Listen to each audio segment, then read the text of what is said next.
Holy crap. What a wild 30 minutes it has been in the baseball industry. Seconds after the Toronto Blue Jays get denied the 5th overall pick or the 1st overall pick, and we end up at 8th. We bantered a little bit about Max Fried going to the Yankees, and now rumors coming out that the Toronto Blue Jays have made a trade. We have apparently acquiring platinum Gold Glove winner Andres Gimenez from the Cleveland Guardians, 26 years old, under team control till 2029. We still do not know what the return is. We're expecting it's probably going to be quite a bit. We are anxiously awaiting news, just like everybody else is awaiting news, but we figured we've got to go live. We've got to get our takes in here, as this is the first major move the Toronto Blue Jays have made this offseason. Jesse, hit me. What's your initial reaction after seeing Andres Gimenez coming to the Toronto Blue Jays? Oh my God. Oh my God, indeed. Yeah. I was just saying before we came live, we literally were talking about this few episodes ago, saying when we were dominant in 2015, our middle defense at short and second and center were Gold Glove caliber when we had Tulo and Goins, and then we had the year after that was Travis and Tulo, and with Larson when we center. Like, this is what, and then we had a defensive stalwart behind the plate, another up the middle. He's a platinum Gold Glover. He has speed. I think this is the change of philosophy with the Blue Jays, where they want speed and defense with the power in the key spots. But 30 stolen bases isn't a joke in the majors. Yeah, Ross Atkin has said he wants damage. I think it was in a quote he gave just recently at the winter meetings. And, Andres Gimenez does not do that. He is the speed defense guy. If you look at his WAR total just over the past 3 years using Baseball Reference, his 2022 season was insane. For a 23-year-old, he looked like he was one of the best rising stars in all of Major League Baseball. Remember, Andres Gimenez was part of the key return when the Cleveland Guardians traded Francisco Lindor to the New York Mets, right? Still quite young. His WAR totals over the last few years, 7.4, 5.3, dipped to 4 last year, coming on essentially how good of a defender and how good of a base runner he is. I'm seeing this. I'm seeing a player that's under team control for so long. I really wonder if there is more to this trade than what is initially being reported. Like maybe Josh Naylor is coming too, maybe a bullpen piece. I think there's more to this. We'll see. There has to be. And what are we giving up? Because I think Cleveland's now really thinking that Travis Berzana is ready. And especially he was a first overall pick, so it makes sense. But what are we giving up? And as us Jays fans know, we have a cluster of players for that area. So who of those players are coming down, and what are we giving up? Because we know MLB interference. Yeah. So these exciting. MLB front offices really do value this defense and this speed, and they look at the WAR total. The Blue Jays are going to have to give up something here. I'm worried that it's probably a Spencer Horwitz. It's probably a prospect we don't want to give up, unless maybe there's more coming in return. Maybe we move off George Springer here. I don't know. You mentioned to me before we went on here, can Andres Gimenez play shortstop? Maybe is this a shoe-in for if Bo leaves in free agency? There's a lot of wrinkles to this as we anxiously wait to see what the return is. Exactly. And who if we send prospects, who of our depleted prospect pool are we giving up? Is it in the mall going away that way, or a Rodin? This, because this is just, this came out of nowhere. I heard rumors that the Guardians are going to be shopping in some players Lane Thomas and Josh Naylor possibly, but there was never anything about Gimenez coming being on the market.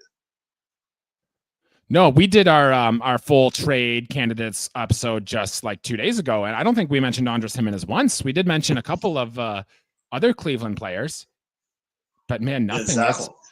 To me, Jesse, this initial reaction reminds me a lot of when we traded for Dalton Varsho, except Dalton Varsho was coming off a 27 home run season with the Arizona Diamondbacks. But I think we're going to get similar production, but just from an infield spot. We're going to get the good base running. We're going to get the good defense. And you just hope that Gimenez can be a league average hitter with maybe the potential to turn back into what he was when he was an all-star and finished 6th in MVP voting in 2022. maybe that's the hope here. I'm going to have to dive a little deeper under the hood to see if that guy's coming back, but the barrel rate is not ideal. He doesn't walk at all. Like his batting profile looks a lot like Bo Bichette, right? Now, I'm not saying he's going to be Bo Bichette, but we've seen what Bo Bichette looks like when things are going good, and we've seen what Bo Bichette looks like when things are going bad. It could be very, very interesting to see here. Still nothing on the trade deadline. Does Andres Gimenez become your leadoff hitter going into next year? Oh, I would say yes, because we clearly know that Springer can't be the leadoff hitter anymore. Like his age was showing. Like he had like he's on the wrong side of 30, which again 30 isn't old because we're in that, but like just in baseball terms, he's not that. Doesn't have that explosiveness, and I feel like he can be. Yes, he has like the swing and miss, but pretty much all MLB players nowadays are swing and miss. So but that speed can wreak havoc and give those extra holes for, say, Bo to put a ball through the infield, or Vladdy to like get a pitch because they're quick pitching and they're not giving him the like a full pitching because they're worried about him as possibly stealing. And if say Clase is on the roster, you put him Clase at 9 and him as at 1, that could be some dangerous speed right there. I just rolled up Andres Gimenez baseball savant page here, and it's a mixed bag. He hits the ball all over the park. He's, a left-handed hitter, which is good, which is something the Blue Jays needed, right? To complement each other. Ross Atkins has talked about that before. Batting average should be okay. He doesn't strike out much. He chases a lot, and the bat speed is kind of slow, right? And he doesn't hit the sweet spot. It's not like Justin Turner. Remember, he had a slow bat speed, but he also made good quality contact. It's not necessarily that way with Andres Gimenez. So I'm looking at it. This could be a very high upside play. Like if he peaks into what he was in 2022, this could work out really well for the Toronto Blue Jays. But there is also the potential, like this goes. I mean, the floor is never going to be that bad because no matter what, like defense never slumps, speed never slumps. So he's going to be a useful player on your major league roster anyway. But I'm worried that he might end up more of like your number 8, number 9 hitter at the bottom of the order, who's more of a defensive specialist than that offensive thump, that key contributor that I think the Blue Jays think he's going to be. Oh, I definitely feel like, you said perfectly. Like, I feel like he can, like, at his peak, the perfect table setter for our big boys and all that. But again, he could possibly be that bottom of the order, turn it over to the big boys, kind of how we used Ben Revere back in the day before we put him in the leadoff slot. You had him in the bottom to like cause havoc, and so the big boys get pitches to take it deep and all that. And if there's all the other rumors too of players Jays are looking at, that could be a really nice piece to set up if we end up with like a Santander's. And there's even now rumors that the Jays are in talks with Gleyber Torres as we speak too. I don't know if that's going to be the case now, because you got to assume Andres Gimenez is now your everyday second baseman, right? Yeah, but then again, could it be Bo leaving, and you have Torres at short? Yeah, if Bo Bichette is in this trade after Ross Atkins saying a lot that he's not going to do that, I would be absolutely stunned. And if Bo Bichette was traded, I think we'd know of it already. Like his name would be there. So Bo Bichette's going to be our shortstop next year. You've got to assume if you're making this trade for Andres Gimenez that he is now your everyday second baseman. So what do we do now with like our Davis Schneider? Because is he going to be your everyday left fielder? I don't think so, right? Will Wagner played a lot of second base last year. Spencer Horwitz played quite a bit of second base last year. It's, Orelvis Martinez is coming up. There are some other names as well that I'm not mentioning that can slide into that second base spot. Like if Andres Gimenez is playing there every day, then the only spot we have for this young players is third base. So that's where Addison Barger is going to try to get at bats. That's where like Orelvis and Will Wagner. And I don't think Davis Schneider can play third base. Like Leo Jimenez, Ernie Clement, right? It's interesting to see because Atkins, I believe, was at quote too, saying we had so many players that can be versatile and like play many positions. He's like, I feel like we had too many, so maybe some of those players who were versatile are going to now be moved. So like, if you're a second baseman, you're a second baseman. You're not playing third and all that. Like we'll have a couple of utility players, but not like as many as we did last season. You've got to assume at least I think if you're the Blue Jays, that there's more coming back. The Guardians have a very, very good bullpen, right? Maybe we can take a look at Cade Smith or one of these other guys who really shone for Cleveland in there. And if maybe they can squeak out a bullpen arm like Emmanuel Clase would be the dream, but Cleveland's not going to move on from him here. And if they were, it would cost the Blue Jays a lot. And he just signed, I'm just reading right here, that he signed in 2023 a 7-year, $106 million deal in March of last year with options, and he's owed $94 million through 2029. Yeah, so the Blue Jays aren't gonna do that. Then he has a $23 million option in 2030.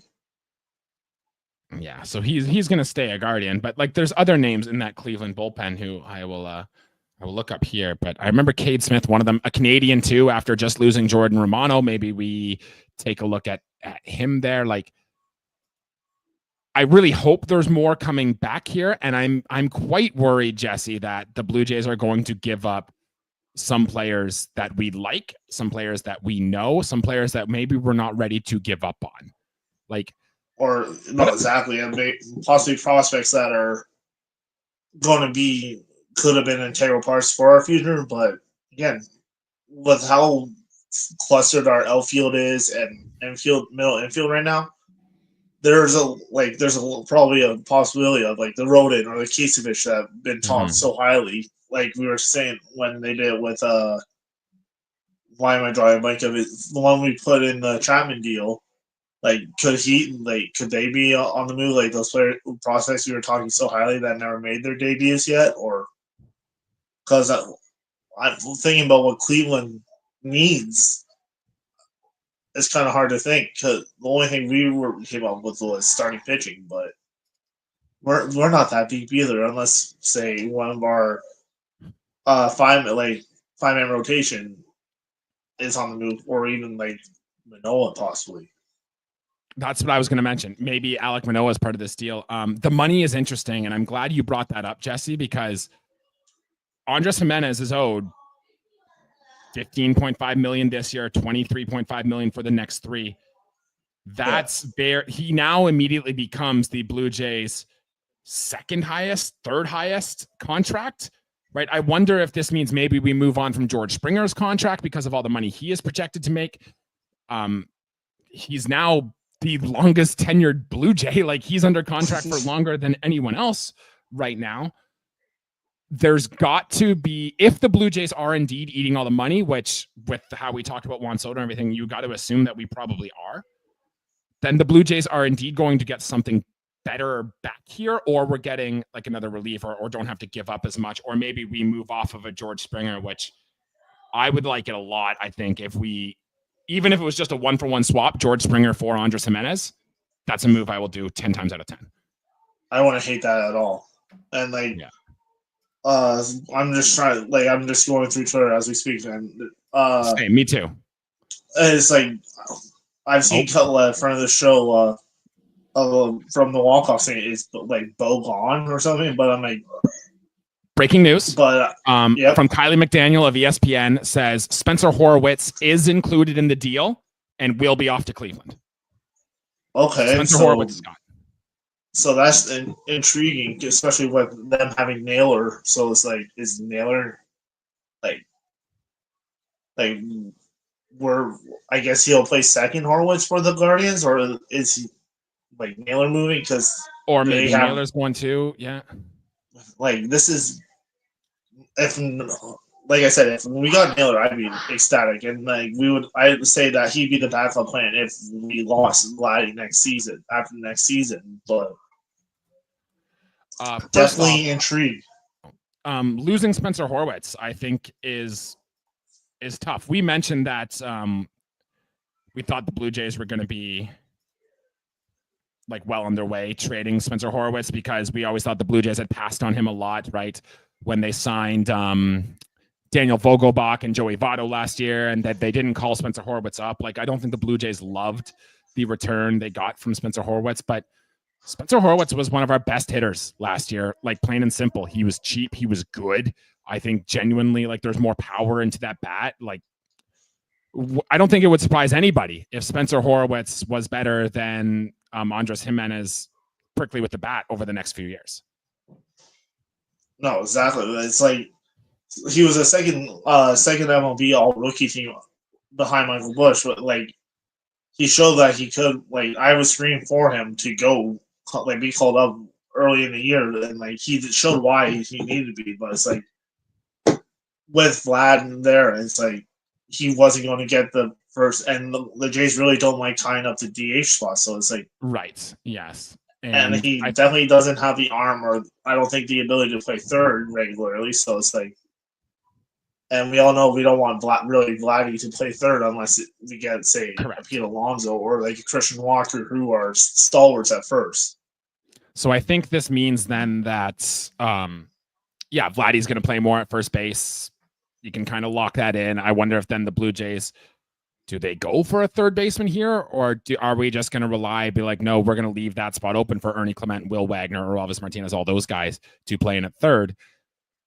There's still more to this deal. Do you think Spencer Horwitz was the big trade piece the Blue Jays ultimately had to trade up this year? Like, I think it is. I don't think the Blue Jays have anyone else that they're like, unless a team loves Alan Roden. Like, I don't think there's a bigger piece we could have used for trade this offseason. No, definitely. I feel like of our prospect pool that I'll call 4A players, like he's better than, like, that are serviceable MLB players. I think definitely it would be Horwitz. Then like probably behind that would be like a Barger or Elvis Martinez. Like those are our big fishes of prospects that are MLB ready that could be used. But I don't think any of them would be in this trade unless I really hope it's not Barger because, as we say, we're the Barger boys. So,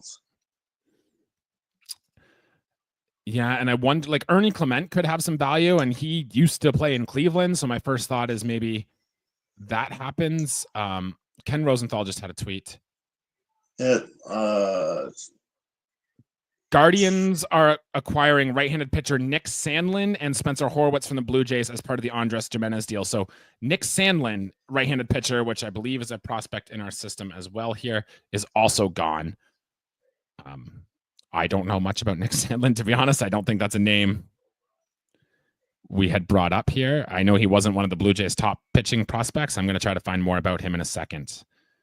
But apparently he's a name included. And that's Ken Rosenthal reporting too, which makes me think that might just be the trade. It might just be Spencer Horwitz and Nick Sandlin for Andres Gimenez. That might just be the move. And if that's just the only two that are going to the Giants, I feel like that's a win for the Jays because Horwitz really had no home. Like, how can I say? Like, he has no home. Like, he didn't really have a home guaranteed spot unless he was coming off the bench and all that. Where I don't think he'd be, for seeing how our Horwitz is, he needs to play regularly to keep that like rhythm in that. So I feel like it'd be a perfect trade for it compared to the one we did a few years ago when we brought in Varsho, where it was a 2-for-1. Jesse, I haven't heard of Nick Sandlin because he's not a Blue Jays prospect. He's a Guardians relief pitcher. So Ken Rosenthal tweeted that wrong then. The Blue Jays are getting right-handed pitcher Nick Sandlin as well in this deal. Slider, he throws the slider more than his fastball here. I'm just looking at his numbers from last season. He went 8-0 pitching out of that bullpen if you care about wins. More than a strikeout per inning. He had a 3.75 ERA, but he had a bad WAR. He gave up he had quite a high BABIP, but gave up a lot of home runs and walked probably too many batters than you would like to see. But the slider grades out as a very plus pitch for him. He is a right-handed pitcher, 27 years old. This, I guess, is the Blue Jays reliever we targeted to get here in this move. Slider, fastball, sinker slider guy. Hey, just today we filled 2 holes of that depleted bullpen we had with bringing back Garcia and now him. So if we're getting 2 and the Jays are only giving up 1 player, I'd say that's a win for us. Could make sense. He is a good ground ball guy. It's he's young. He's under team control. I wonder if there's more to it than just this. I feel like there's got to be. I don't know. Nick Sandlin. I wasn't that excited about Nick Sandlin. I'm kind of bummed about losing Spencer Horwitz.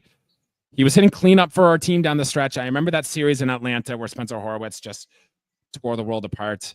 I don't know if the Blue Jays are going to necessarily lose this trade, if this is what it is, because the defense and speed is so good from Andres Gimenez. And even if we get league average innings out of Nick Sandlin, we probably win this just because Spencer Horwitz's value isn't going to be as good if Vladdy's playing. But if Vlad gets hurt, for example, or misses a chunk of time, which he's due to miss some chunk of time some point in his career because he's been incredibly durable so far, not having Spencer Horwitz on this roster is going to hurt this team.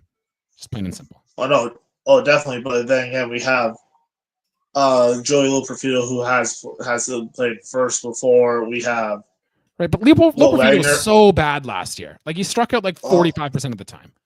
Oh, I know, but like we do have players that have the experience playing first. Like even Will Wagner says he prefers playing first than any other position. So sure, what you get is pretty much almost like Kevin Biggio 2.0. But unless we are in the market and we are going to move Vladdy, and like I said, are we going to go after like Christian Walker or say Anthony Rizzo or like one of those first basemen, or even trade for like a depth first baseman? Or you bring in like a CJ Cron or something like that. CJ Cron, haven't heard that name in a while. Ben Nicholson Smith just confirmed that Spencer Horwitz is indeed gone. So that's 2 confirmations now that he's. This is going to suck. I know people who love Spencer Horwitz. Oh yeah, and we did too. It sucks, but on a scale of 1 to 10, it's one of the roommates gone, so there's only 2 left. Yeah. And like that could affect things. That could affect team chemistry, right? Ernie Clement, Davis Schneider losing some of their best friends, you know. I'm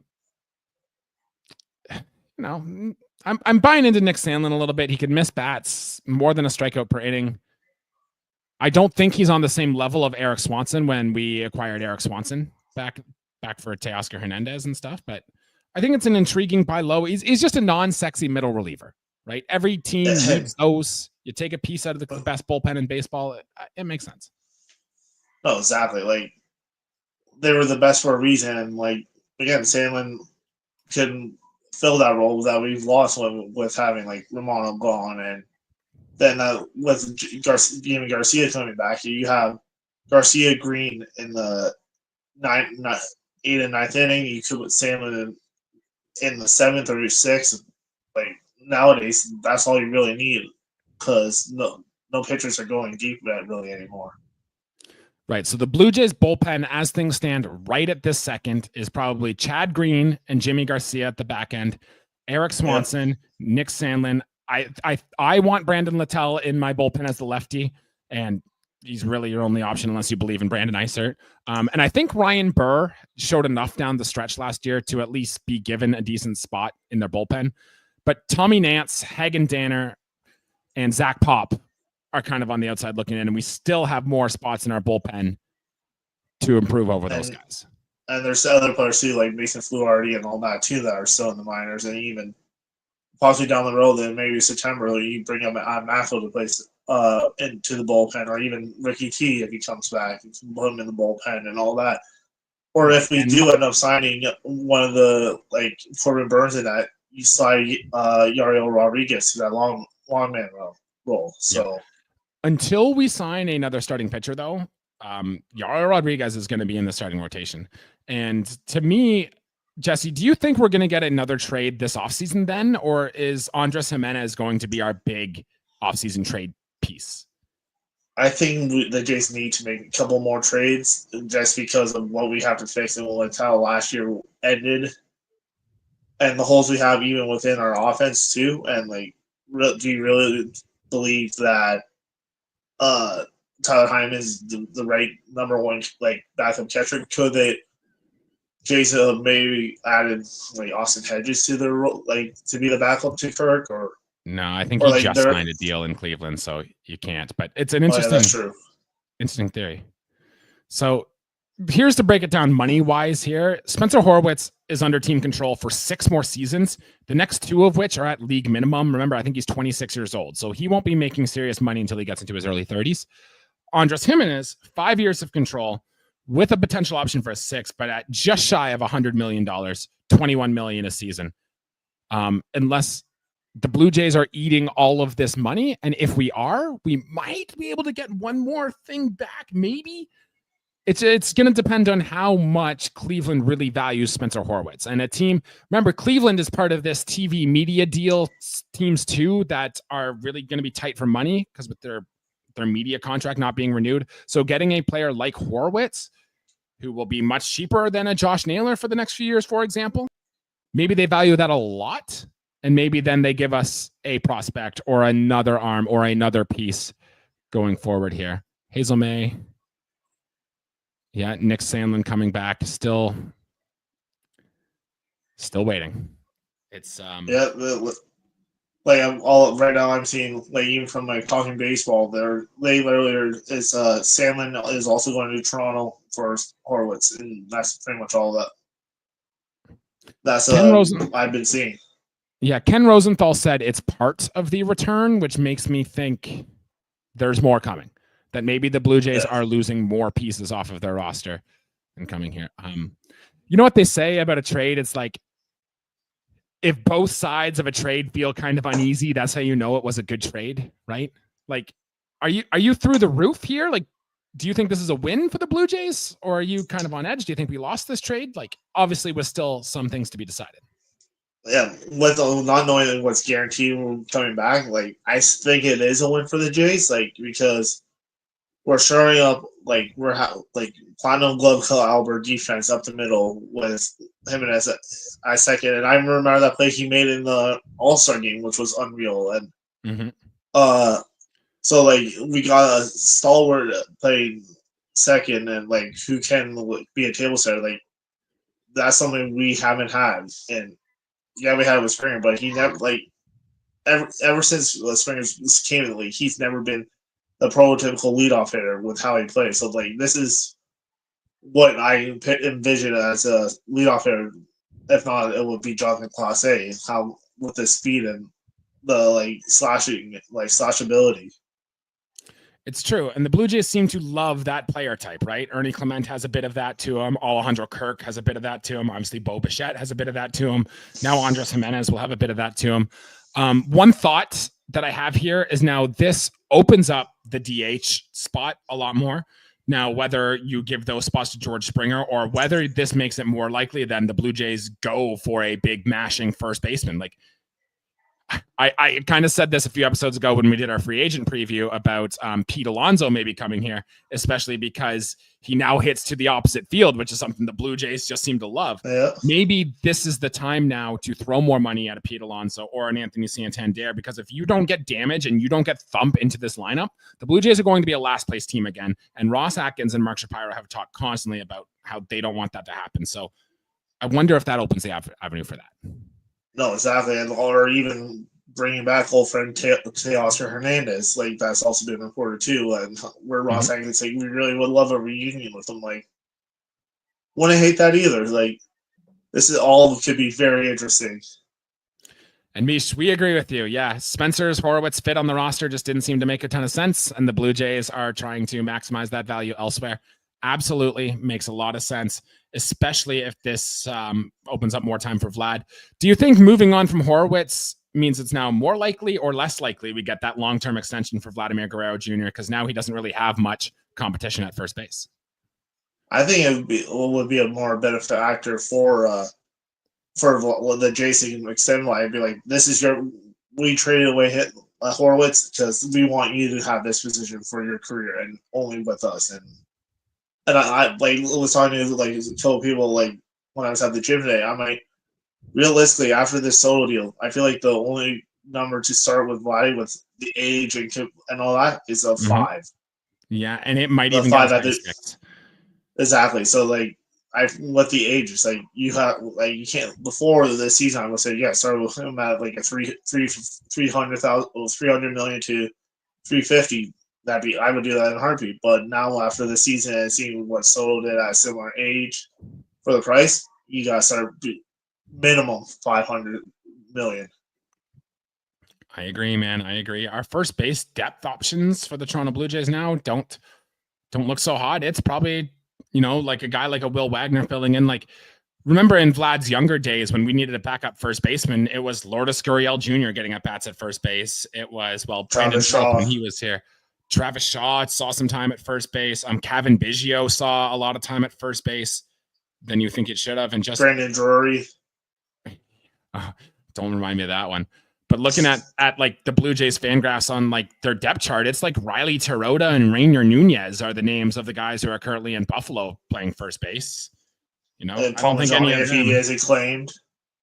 Yeah, and Paul Majani's an option, but he struggled in Buffalo last year, right? And it does make me think a move for another guy who can at least play some first base is coming. And that gives me. Or do they do a cheaper reunion with Rowdy Tellez? Possible, but I at this point, Jesse, like I don't think the Blue Jays should go cheap and inexpensive and try to turn a 1.5 WAR player into a 2 WAR player. Like we need impact. Speaking of impact, on the upside of Andres Gimenez, if he turns back into that 2022 player, and if Bo Bichette can turn back into what we know Bo Bichette can be when things go well, does this become one of the best middle infields in all of baseball? I think so. Like if Bo finds his offensive stroke again, which I was hearing a lot because of the injury, his mechanics were off and just wasn't right. It's like it could be one of the better middle infields in even in the American League East. Like realistically, Jimenez and Bo are definitely better than what the Yankees are bringing out in Volpe and whoever, and Jazz Chisholm. Definitely better than whoever the Red Sox have. I don't even know because like Trevor Story and whoever. Like, I feel like Bo and Jimenez could be the dynamic duo up the middle for the American League East. And I'm just seeing right now, even MLB Network is saying it's Jimenez and Sandlin for Horwitz. That's it. Okay, I'm still waiting for confirmation to see if this is it, if this is over, if there is anything else, because I don't want to jump off here until we get confirmation that this is what's happening. Yeah, I just got a few texts saying, "What do you think about the trade here?" So yeah, people want to know. Yeah, people really like Spencer Horwitz. It's intriguing. There's got to be more coming. I bet you Shai Davidi and company are digging deep to try to figure out what's going on here. Roommates have broken up. Mish has a good call here. There's been a lot of buzz lately about Teoscar Hernandez coming back, joining this team. A move I thought the Blue Jays would never make. I thought their egos would get in the way after trading away Teo, and they wouldn't come back. But Teo and Santander make a lot of sense. George plays occasionally as a backup outfielder. Like Mish, like I'm with you. That sounds like a great plan. I think if that is the case and it costs nothing but money, sure, losing Horwitz sucks, and that's how our offseason goes. I think I like that play. So be it. Like, right. Like I run, like on the high note for like Santander, he can turn him back what he did last season and have the 40+ home runs, 100+ RBIs, hit from both sides. Downside be what we've said before, it could be a Kendrys Morales 2.0, but I still would rather take that chance than having Springer like in the outfield every day and clogging up the leadoff spot. So like maybe you make Springer like a starting pitcher where he only plays every 5th day, we'll say when Gausman pitches. I have a note on Nick Sandlin here too. Last year he developed a splitter as well, and splitter seems to be the big pitch that people are teaching their staff, the Blue Jays included, right? Kevin Gausman, Eric Swanson both have splitters. Nick Sandlin developed one late last year and had very good results with it. So I bet you the Blue Jays have looked at that splitter, thought, hey, we have the guy who throws probably the best splitter in Major League history in Kevin Gausman. Let's get you in with him and see if you can turn that into a real dynamite weapon. And that seems to be what the Blue Jays are really going for here with Nick Sandlin. So it's intriguing. We'll see how he looks, but also he doesn't throw that hard and he gives up a lot of home runs, which is not really what you want in your bullpen either. So it could go one of two ways for Nick Sandlin. No, exactly. And if I'm correct too, I believe Ballard Francis even developed a sweater late last season too. And Yes, if he he had good does results. give up, Yeah, and if he does give up home runs, I'll have to get more whiplash to get it from the bullpen. But hopefully, it turns it around and where I won't have to call it that anymore. So I don't know, man. I don't know. I don't know how to feel. I think I like the trade. I don't feel absolutely disgusted here, right? Which is good because I can see the value in the speed and defense, and the Blue Jays haven't really had a massive stolen base threat in quite a while. So getting Andres Gimenez is kind of cool and going to be fun to root for. But man, he's got to find some thump in that bat. He absolutely has to. And it's been 2 years now where Andres Gimenez has been kind of down. And I bet you Cleveland's probably looking at this and are probably thrilled to get off that contract, especially if all it cost them was Nick Sandlin. It seems like a win for Cleveland, especially because Spencer Horwitz is a good dude, right? So no, exactly. we will see. I still think having that insurance plan for Cleveland if Naylor walks. Yeah. So we will see. Any final thoughts here? We've gone for 35 minutes. There hasn't been any more news. I know the second. Oh, let's talk a bit about the Max Fried to the Yankees here. And I don't want to say too much because we're going to record a whole new episode on Thursday where we touch in the Soto deals. We touch in all these. A lot of Blue Jays content coming out here. But Max Fried to the Yankees, we kind of touched on it a bit at the end of our draft video. The Blue Jays apparently had interest in Max Fried. They had a couple meetings with Max Fried. Ultimately, didn't want to go up to the 8 years. Do you have a take on Fried going there and what this means for the Blue Jays going forward? It's interesting to see, especially because now the Yankees have that rotation of Rodon, Fried, Cole, and whoever. Like, that's a big three but thankfully, though, for the Jays, we don't have to face them as much as we used to with the new rules for the scheduling and all that. But it's interesting, but most of this time we only will face one of their big three, so it's like it is what it is. Definitely saw the money the Yankees paid. I'm like a little too much. I wouldn't have paid that much for him either. So like I feel like because they lost Soto, like we have to show that we're still the big bag Yankees and that we will spend anything. So it's like I don't know. I'm not too like. I'm more shocked that he got that much. Yeah, me too. But it just goes to show the price for starting pitching in this market is going to be absolutely insane. And we're running out of high impact starters if the Blue Jays do go that route, right? Corbin Burns is probably a different maker. And I know I really want Roki Sasaki, but other than that, we're really starting to lose high end guys. Shane Bieber was an interesting name I kind of wanted, but he's in Cleveland now. Like he's off the list. I kind of wanted the experiment of maybe taking Clay Holmes and turning him into a starter, but he's a Met. Unless you want to do it with Jeff Hoffman or you want to get creative, we're running out of true. Oh, Sean Manaea is a name I still really like, by the way. So I would definitely like Manaea for cheap. But other than that, we're running out of guys who could be actual difference makers for the Blue Jays. Well, there's still the Nathan Eovaldi and stuff like that, but yeah, it's sure, not the head turner starters if like a Corbin Burns or a Max Fried. Right. Like I understand we need depth and stuff, but I'd rather let Yariel Rodriguez just run and see what we can get him from giving all these innings to Nathan Eovaldi and whatnot, right? No, I agree.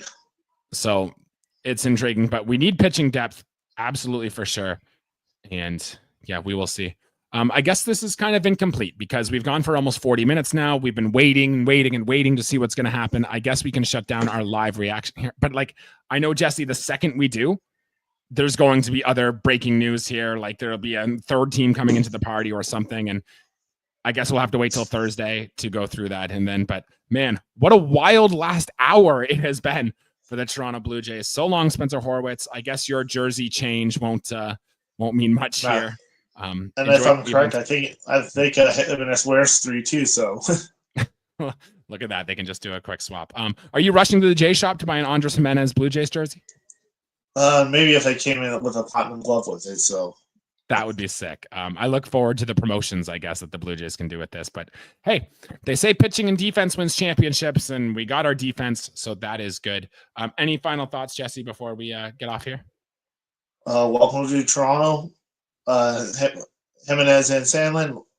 Can't wait to see you in the Rogers Center and wearing the Blue Jays blue. Stay tuned in what should be a busy next couple of days. And Jesse, we will be here to live react. Thank you, everybody, for watching. Thank you for Mish for doing all the commenting. And we will be back again soon to discuss more. Thanks, guys. Thanks, guys.